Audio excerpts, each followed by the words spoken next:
Wassalatu wassalamu ala sayyidina Muhammadin wa ala alihi wa sahbihi ajma'in, amma ba'd. Marilah kita panjatkan puji syukur kehadirat Allah Subhanahu wa taala atas limpahan rahmatnya sehingga kita diberikan nikmat untuk menunaikan ibadah salat Jumat pada siang hari ini. Salat dan salam semoga tercurah ke Nabi Muhammad SAW beserta keluarga dan sahabatnya, dan mudah-mudahan kita semua sebagai umatnya mendapatkan syafaat kelak di yaumil akhir. Amin amin ya rabbal alamin.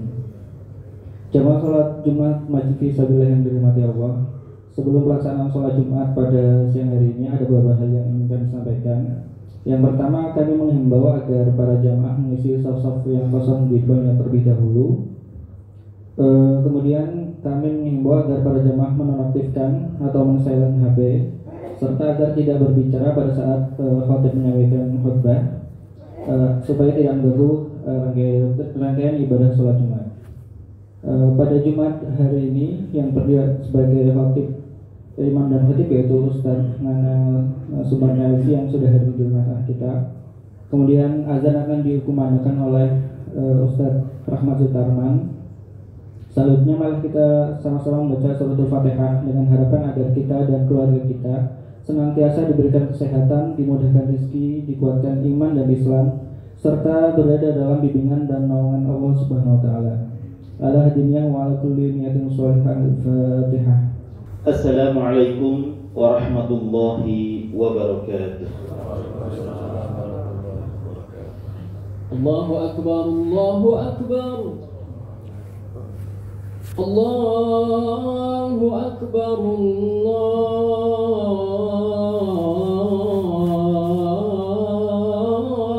akbar. Ashhadu an la ilaha illallah.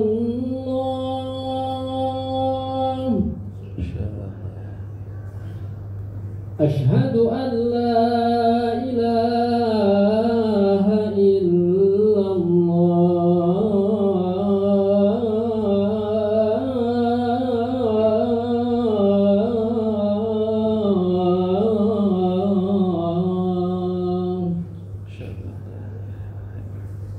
Ashhadu anna Muhammadar Rasulullah.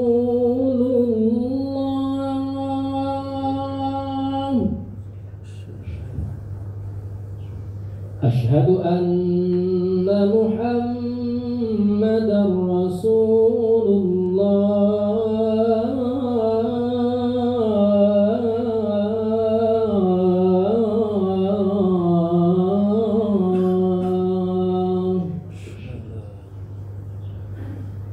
Hayya 'alas salat.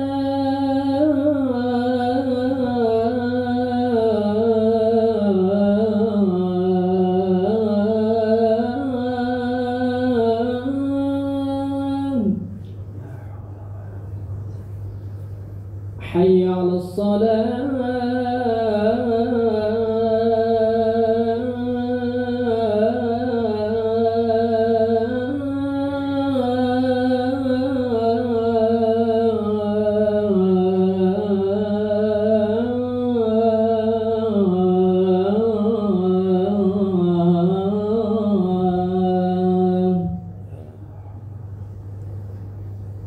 Hayya 'alal falah.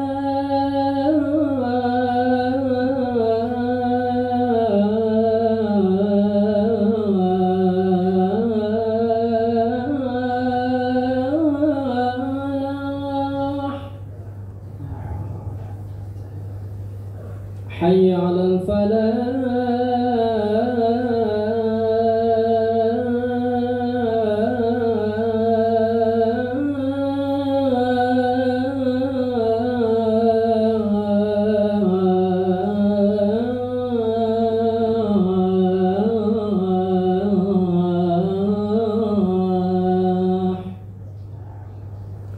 Allahu akbar, Allahu akbar. La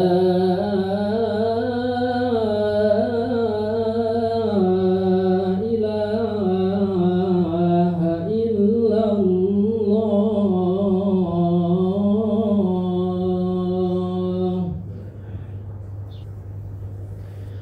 Innal hamdalillah nahmaduhu wa nasta'inuhu wa nastaghfiruhu wa nastahdihi wa natubu ilaihi wa na'udzu billahi min syururi anfusina wa min sayyiati a'malina. Man yahdihillahu fala mudilla lahu wa man yudlilhu fala hadiya lahu. Asyhadu an la ilaha illallah wahdahu la syarika lahu wa asyhadu anna Muhammadan 'abduhu wa rasuluhu alladzi la nabiyya wa la rasula ba'dah. Allahumma shalli wa sallim wa barik ala hadzal nabiyil karim sayyidina Muhammadin sallallahu alaihi wasallam wa ala alihi wa ashabihi wa junudihi wa ansarihi wa man tabi'ahu bi ihsanin ila yaumiddin, amma ba'du. Fa ya ayyuhal hadirun usikum nafsi bi taqwallahi wa ta'atihi faqad fazal muttaqun. Faqad qala Allah ta'ala fi kitabihil karim wa huwa asdaqul qailin a'udzu billahi minasy syaithanir rajim wa inna yawman 'inda rabbika ka alfi sanatin mimma ta'uddun. Sadaqallah wa sadaqa rasuluhul karim wa nahnu ala dhalika minasy syahidin wasyakirin walhamdulillahi rabbil alamin. Hadirin sidang jemaah undangan Allah Subhanahu wa taala, henti-hentinya kembali kita panjatkan puji syukur karena Allah Subhanahu wa taala berkat qudrah iradah dan inayahnya pada kesempatan siang hari ini kembali kita bisa bersimpuh di depan Allah Subhanahu wa taala dalam rangka melaksanakan salah satu kewajiban kita sebagai warga muslim, yaitu melaksanakan ibadah Jumat. Mudah-mudahan ibadah Jumat yang telah kita lakukan pekan kemarin dan ibadah Jumat yang sedang kita lakukan hari ini bisa menghapus terhadap dosa kita semuanya. Amin ya rabbal alamin. Salawat serta salam kita sampaikan juga kepada qudwah sanad terbaik kita, yakni Nabi Muhammad Rasulullah sallallahu alaihi wasallam, kepada keluarga, sahabat serta umatnya. Mudah-mudahan kita termasuk di dalamnya yang senantiasa istiqomah menjalankan ajaran risalahnya. Hadirin sidang jemaah undangan Allah Subhanahu wa taala, dalam sebuah hadis yang diriwayatkan oleh Ibnu Hibban. Hadis ini terletak dalam kitab Sahih Ibnu Hibban dari sahabat Abdullah bin Amr dari Nabi Muhammad sallallahu alaihi wasallam. Beliau bersabda, yujtama'una yaumal qiyamah. Nanti pada hari kiamat semua orang dari manusia pertama sampai manusia terakhir akan dikumpulkan di sebuah tempat yang dikenal dengan padang mahsyar. Fayuqalu, kemudian dikatakan, aina fuqara'i hadhil ummati wa masakinuha. Mana orang fakir dan orang miskin dari umat ini? Siapa yang dimaksud dengan orang fakir, orang miskin dari umat ini? Adalah umatnya Rasulullah Sallallahu Alaihi Wasallam, bukan umatnya Nabi Musa, bukan umatnya Nabi Isa, bukan umatnya Nabi Ibrahim. Qala, kemudian Rasulullah menyampaikan kembali, fayaqumun. Kemudian orang-orang fakir dan miskin dari umat Rasulullah pada berdiri. Fayuqalu lahum, kemudian mereka ditanya, madza amiltu? Apa yang kalian lakukan ketika di dunia? Fayaquluna, kemudian orang fakir, orang miskin itu menjawab, Rabbana ibtalaitana bil faqri fasabarna. Ya Allah, ya Tuhan kami, Engkau menguji kami dengan kefakiran dan kemiskinan. Fasabarna, dan kami sabar dalam menghadapi kefakiran dan kemiskinan itu. Wa walaital amwala wa sultana ghairana, sementara Engkau memberikan harta dan juga kekuasaan kepada orang-orang selain kami. Fayaqulullahu azza wa jalla, kemudian Allah yang maha mulia dan maha tinggi berfirman, shadaqtum, kalian benar. Qala, kemudian Rasul berkata, fayadkhuluna jannata qablan nasi. Kemudian orang-orang fakir miskin tersebut masuk ke dalam surga Allah Subhanahu wa taala sebelum orang kaya dan juga orang yang memiliki kekuasaan. Sementara wa tabqa syiddatul hisabi ala dawil amwali wa sultan.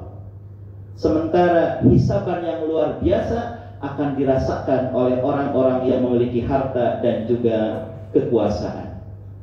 Hadirin sidang jemaah undangan Allah Subhanahu wa taala. Dari hadis ini kita bisa menyimpulkan bahwa nanti di akhirat kelak orang itu bisa masuk ke dalam surga Allah Subhanahu wa taala dengan 3 jalan. Yang pertama adalah dengan jalan kefakiran dan kemiskinan.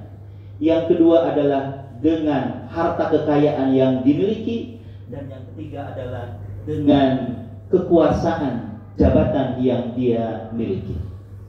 Yang pertama, orang fakir, orang miskin, nanti akhirat kelak akan masuk ke dalam surga Allah Subhanahu wa taala duluan sebelum orang kaya dan juga orang yang memiliki kekuasaan. Orang kaya yang seperti apa? Tadi disebutkan dalam hadis adalah orang-orang yang sabar dalam menghadapi kefakiran dan kemiskinan. Itulah yang disampaikan oleh Imam Nawawi, bahwa yang dimaksud orang fakir, orang miskin yang masuk dahulu ke dalam surga Allah Subhanahu wa taala dibandingkan orang kaya dan yang memiliki kekuasaan adalah orang fakir dan miskin yang bersabar dalam menghadapi kefakiran dan kemiskinan, tidak melakukan dosa-dosa yang besar dan juga tidak menjalankan maksiat-maksiat yang besar. Dia menjaga kehormatan dirinya, dia tidak pernah meminta-minta walaupun dalam kefakiran dan kemiskinan. Karena orang yang fakir miskin kemudian meminta-minta, nanti di akhirat kelak dibangkitkan oleh Allah Subhanahu wa taala dengan muka yang tidak berdaging. Nauzubillahi min dzalik. Berapa jarak antara orang fakir, orang miskin dengan orang kaya dan juga yang memiliki jabatan? Jarak antara mereka masuk surga Allah Subhanahu wa taala disebutkan dalam lanjutan hadis tadi bahwa jaraknya adalah setengah hari. Setengah hari di mana? Setengah hari di akhirat, bukan setengah hari di dunia. Satu hari di akhirat sebagaimana Allah gambarkan di dalam surah Al-Hajj ayat ke-47. A'udzubillahi minasyaitonir rajim. Wa inna yawman 'inda rabbika ka'alfi sanatin mimma ta'ud. Sesungguhnya sehari pada sisi Tuhanmu berdurasi seperti 1000 tahun menurut perhitunganmu. Jadi satu hari di akhirat itu sama dengan 1000 tahun di dunia. Kalau tadi jarak antara orang fakir miskin dengan orang yang kaya masuk surganya adalah setengah hari, berarti jaraknya adalah 500 tahun. Hadirin sidang jemaah undangan Allah Subhanahu wa taala. Maka hal ini kemudian didukung juga dengan beberapa hadis Rasulullah sallallahu alaihi wasallam seperti yang diriwayatkan oleh Imam Bukhari dan Muslim dari Usamah bin Zaid. Rasulullah sallallahu alaihi wasallam bersabda, "Aku pernah berdiri di depan pintu surga ketika Rasulullah melaksanakan Mi'raj. Aku melihat bahwa kebanyakan orang yang memasuki ke dalam surga itu adalah berasal dari kalangan orang fakir dan orang miskin. Dan aku juga pernah berdiri di depan pintu neraka dan aku melihat kebanyakan yang memasukinya adalah dari kalangan wanita." Hadirin sidang jemaah undangan Allah Subhanahu wa taala. Kemudian yang kedua, yang menjadi wasilah atau perantara orang bisa meraih surga Allah Subhanahu wa taala adalah kekayaan yang Allah anugerahkan kepadanya. Bagaimana supaya kekayaan itu menjadi wasilah seseorang untuk mendapatkan surga Allah Subhanahu wa taala? Maka dia simpan hartanya itu di tangannya, bukan di hatinya. Karena kalau harta disimpan di dalam hati, maka akan sulit untuk membelanjakannya fisabilillah. Tapi kalau orang meletakkan hartanya di tangannya, maka insya Allah akan dengan mudahnya dia membantu orang-orang yang membutuhkan, orang-orang yang kesulitan. Maka Rasulullah SAW pernah menyampaikan dalam hadisnya, la yanqusu bi shadaqatin malun, Harta itu tidak akan pernah berkurang kalau disedekahkan, kalau diinfakkan, kalau digunakan untuk membantu sesama. Bahkan Allah Subhanahu wa taala pernah menyampaikan di dalam surah Al-Baqarah ayat 261 perumpamaan orang-orang yang menginfakkan hartanya di jalan Allah. Mathalul ladzina yunfikuna amwalahum fi sabilillah kamathali habbatin ambatat sab'a sanabila fi kulli sumbulatin mi'atu habbah wallahu yudha'ifu liman yasha wallahu wasi'un alim.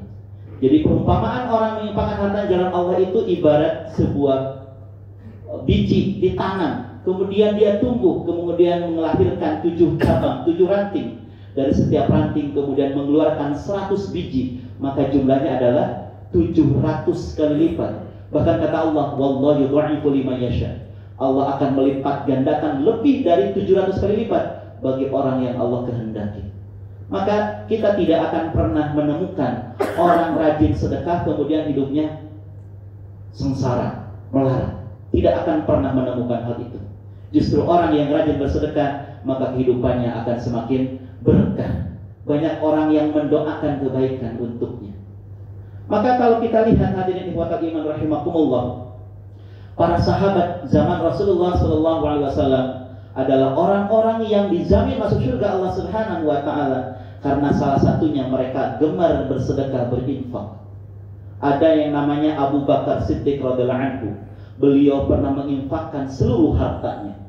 Ada Umar bin Khattab radhiyallahu anhu. Beliau pernah menginfakkan setengah dari hartanya. Bahkan ada sahabat Utsman bin Affan radhiyallahu anhu yang terkenal dengan kedermawanannya. Ketika Rasulullah SAW hijrah ke kota Madinah, dan waktu itu datang masa paceklik, kemudian juga hujan yang tidak kunjung turun, sehingga air-air yang ada di sumur penduduk kota Madinah itu kering, kecuali sumurnya orang Yahudi yang bernama Rauma. Kemudian orang Yahudi ini menjual air yang dia miliki kepada penduduk kota Madinah dengan harga yang sangat tinggi. Sehingga kemudian Rasulullah SAW mengumpulkan para sahabatnya, siapa di antara kalian yang bisa membeli tanah dan juga sumur milik orang Yahudi tersebut, falakul jannah, dia akan mendapatkan surga Allah Subhanahu wa taala.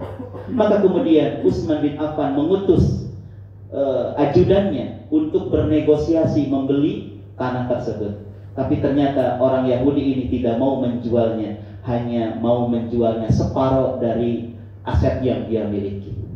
Maka kemudian diambillah kesepakatan bahwa hari ini adalah orang Yahudi yang menjual, esok hari adalah bagian Utsman bin Affan yang menjual air tersebut.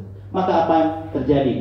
Ketika bagian Utsman, beliau tidak menjualnya, tetapi menggratiskannya kepada seluruh penduduk kota Madinah, dan beliau meminta kepada seluruh penduduk kota Madinah untuk membuat stok air di rumah masing-masing. Sehingga ketika esok harinya orang Yahudi mau menjual, tidak ada satu orang pun yang mau membelinya. Sehingga 1 pekan, 1 bulan, 2 bulan, akhirnya orang Yahudi itu menyerah, dan dia sekarang yang datang kepada Utsman bin Affan menawarkan seluruh asetnya. Maka kemudian oleh Utsman bin Affan dibeli aset tersebut seharga 12.000 dirham. Kemudian oleh Utsman bin Affan tanah itu dihibahkan, disedekahkan fisabilillah. Dan sampai saat ini tanah tersebut, sumurnya dan juga tanahnya yang ditanami dengan kurma itu masih ada. Kerajaan Arab Saudi tidak pernah mengotak-atiknya. Dan dari penjualan kurma tersebut setiap tahunnya didapatkan keuntungan sekitar 200 miliar. Dari 200 miliar itu kemudian dibagi 3. Separohnya atau sebagiannya diberikan kepada fakir miskin, separohnya lagi, setengahnya lagi atau sebagiannya lagi dipergunakan untuk investasi, dan sebagainya lagi disimpan di bank dengan membuka rekening atas nama Utsman bin Affan radhiyallahu anhu. Masya Allah, 14 abad beliau sudah tiada, tapi malah beliau punya rekening di bank. Ini adalah Utsman bin Affan. Nah, kalau kita perhatikan sahabat-sahabat yang tadi, mereka adalah orang-orang yang pada waktu itu ya, mata pencahariannya adalah berdagang. Dan mereka adalah pedagang-pedagang yang jujur dalam menjalankan bisnisnya. Mereka bukan termasuk orang-orang al-mutaffifin, yaitu orang-orang yang curang. Kalau beli pingin lebih, kalau jual dia kurangi. Mereka adalah para pedagang yang jujur, sehingga dagangannya, bisnisnya itu berkah. Maka Allah Subhanahu wa Ta'ala menyampaikan kepada kita semuanya di dalam surah Asy-Syu'ara dari ayat 181 sampai ayat 183. A'udzubillahi minasyaitonir rajim. Auful kaila wa la takunu minal mukhsirin. Sempurnakanlah takaran dan janganlah kamu merugikan orang lain. Wazinu bil qistasil mustaqim, dan timblanglah dengan timbangan yang benar. Wala tabkhasun nasa asya'ahum wala ta'thaw fil ardi mufsidin, dan janganlah kamu merugikan manusia dengan mengurangi hak-haknya, dan janganlah membuat kerusakan di muka bumi ini. Walaupun ayat-ayat tadi sepertinya ditujukan kepada orang-orang pelaku bisnis jual beli, tetapi tentunya ayat ini umum untuk kita semuanya, bahwa kejujuran itu adalah di atas segalanya. Maka bagaimana di zaman Rasulullah SAW? Rasulullah memberikan wejangannya kepada amil-amil zakat, yaitu orang-orang yang mengambil zakat dari kaum muslimin. Apa di antara wejangan Rasulullah kepada para amil zakat? Yang pertama, jangan pernah mengambil ya, zakat itu dari harta yang paling bagus yang dimiliki oleh muzaki, orang yang akan berzakat. Ambillah yang pertengahannya saja. Yang kedua, kata Rasulullah SAW, jangan mengambil apapun yang diberikan oleh muzaki di luar harta zakat. Maka tidak boleh seseorang itu mengambil selain harta zakat. Itu yang diamanahkan oleh Rasulullah SAW kepada amil zakat pada waktu itu. Maka kita pun dalam menghimpun baik zakat ataupun pajak, maka itulah yang ditekankan oleh Rasulullah SAW. Tidak boleh mengambil yang namanya gratifikasi. Kenapa? Karena gratifikasi itu tujuannya adalah untuk merubah nilai objek pajak yang kita akan minta. Maka hal-hal semacam ini perlu diperhatikan oleh kita semuanya.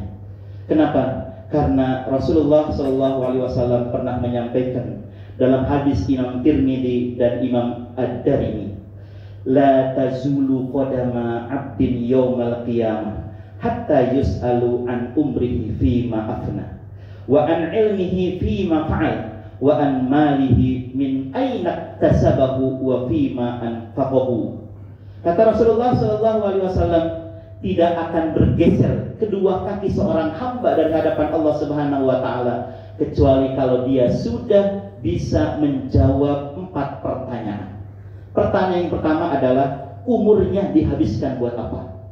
Yang kedua adalah ilmunya sudah diamalkan sejauh mana? Yang ketiga adalah jasadnya dihabiskan sampai mati untuk apa? Dan yang keempat adalah tentang hartanya. Kalau yang 3 tadi pertanyaannya 1, dihabiskan buat apa? Tapi kalau harta pertanyaannya 2, min aina tasabahu wa fima anfaqahu.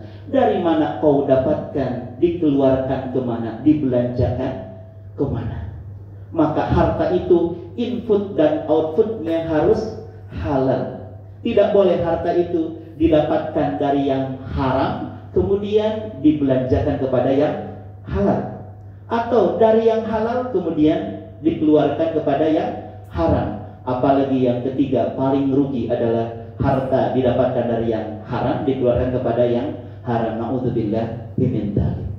Maka mudah-mudahan bahwa harta yang kita miliki adalah harta yang bernilai halal di sisi Allah Subhanahu wa Ta'ala, sehingga tidak menjadi beban pada hari kiamat, tidak menjadi beban untuk keluarga kita. Karena Rasulullah SAW pernah menyampaikan, kullu lahmin nabata min haramin fannaru awla bihi. Setiap daging yang tumbuh dari harta makanan yang haram, maka dia akan menjadi makanan neraka Allah Subhanahu wa taala. Na'udzubillahi min dzalik. A'udzubillahi minasyaitonir rajim. Bismillahirrahmanirrahim. Ya ayyuhalladzina amanu ittaqullaha haqqa tuqatih wa la tamutunna illa wa antum muslimun. Barakallahu li wa lakum fi ayati wa dzikril hakim. Wa taqabbalallahu minni wa minkum tilawatahu innahu huwas samiul alim. Fastaghfiruhu innahu huwal ghafurur rahim.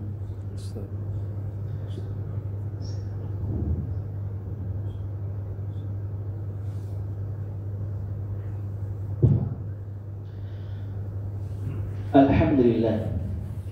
Alhamdulillahilladzi farraqa bainal haqqi wal batil wa amarna bittiba'i rasulihil jalil linakuna 'alas sawa'is sabil wa nahana 'anil ikhtilafi wal ittiraqi wa tariqil mudin.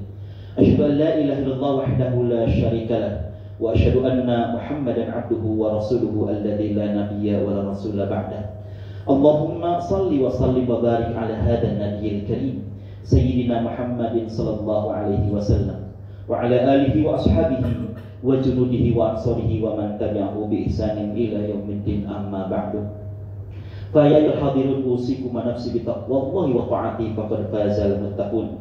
Faqad qala Allah ta'ala fi kitabihil karim wa huwa asdaqul qailin. A'udzu billahi minasyaitonir rajim. Bismillahirrahmanirrahim.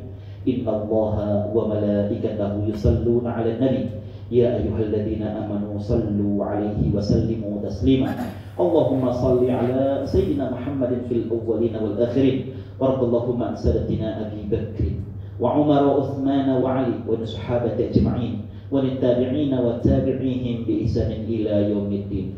Allahumma ighfir lil mu'minina wal mu'minat wal muslimina wal muslimat al ahya'i minhum wal amwat innaka sami'un qaribun mujibud da'wati ya qadiyal hajat. Rabbana ighfir lana wa li ikhwanina alladziina sabaquna bil iman wa la taj'al fi qulubina ghillan lil ladziina amanu rabbana innaka ra'ufur rahim.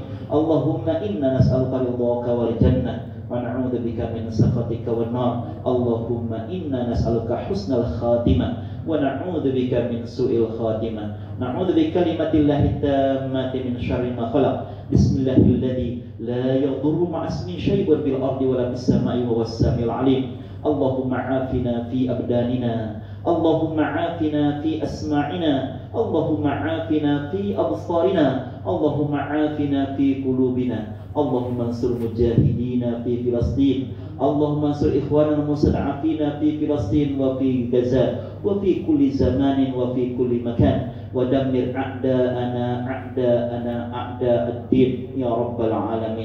Rabbana atina fid dunya hasanah wa fil akhirati hasanatan wa qina 'adzaban nar. Ibadallah, innallaha ya'murukum bil 'adli wal ihsan wa ita'i dzil qurba wa yanha 'anil fahsya wa munkar wal baghi ya'idukum la'allakum tadhakkarun fadhkurullaha yadhkurkum washkuru 'ala nazikum wa dzikrullahi akbar wallahu ya'lamu ma tasna'un wa aqimus shalah. Allahu akbar, Allahu akbar. Asyhadu an la ilaha illallah, asyhadu anna Muhammadar Rasulullah. Hayya 'alas salati, hayya 'alal falah. Qad qamatis salatu, qad qamatis salah. Allahu akbar, Allahu akbar. La ilaha illallah. La ilaha illallah Rasulullah sallallahu alaihi wasallam. Istaqimu rahimani wa rahimakumullah. Terus rapat safnya. Allahu akbar.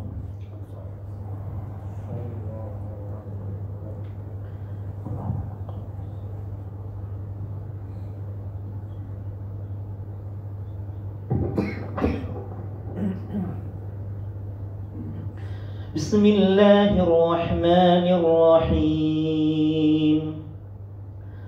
Alhamdulillahi rabbil alamin. الرحمن الرحيم مالك يوم الدين إياك نعبد وإياك نستعين اهدنا الصراط المستقيم صراط الذين أنعمت عليهم غير المغضوب عليهم ولا الضالين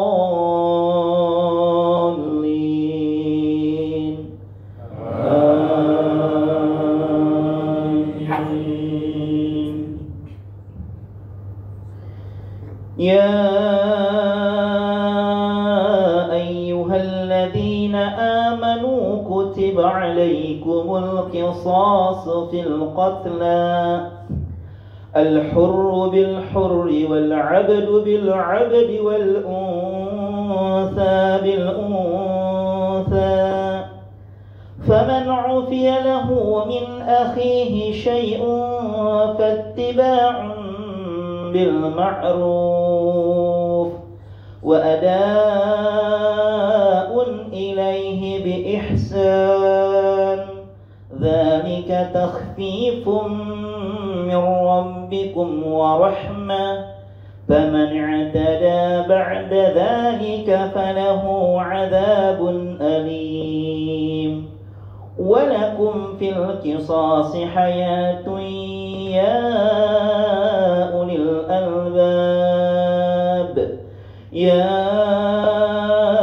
الألباب لعلكم تتقون كتب عليكم إذا حضر أحدكم الموت إن ترك خيرا الوصية للوالدين والأقربين بالمعروف حقا على المتقين.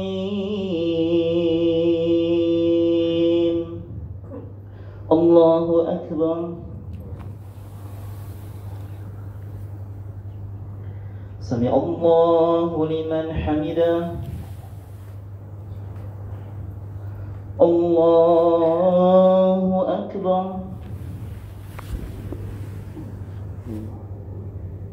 الله أكبر. الله أكبر.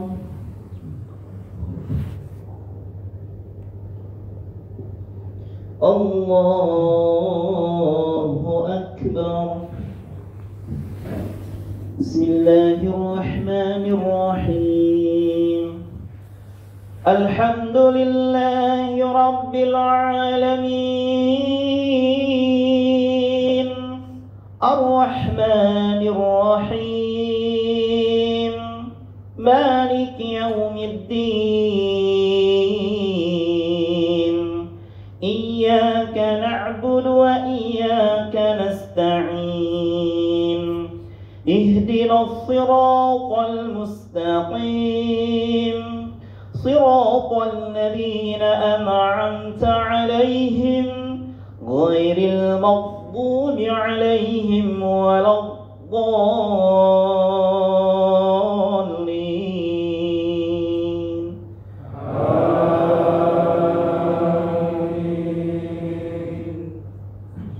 بسم الله الرحمن الرحيم إذا جاء نصر الله والفتح ورأيت الناس يدخلون في دين الله أفواجا فسبح بحمد ربك واستغفره إنه كان توابا. الله أكبر.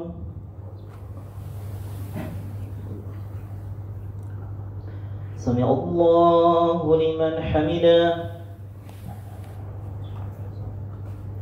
الله أكبر.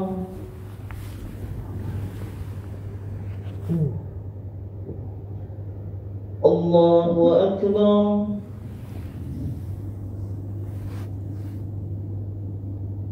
الله أكبر الله أكبر.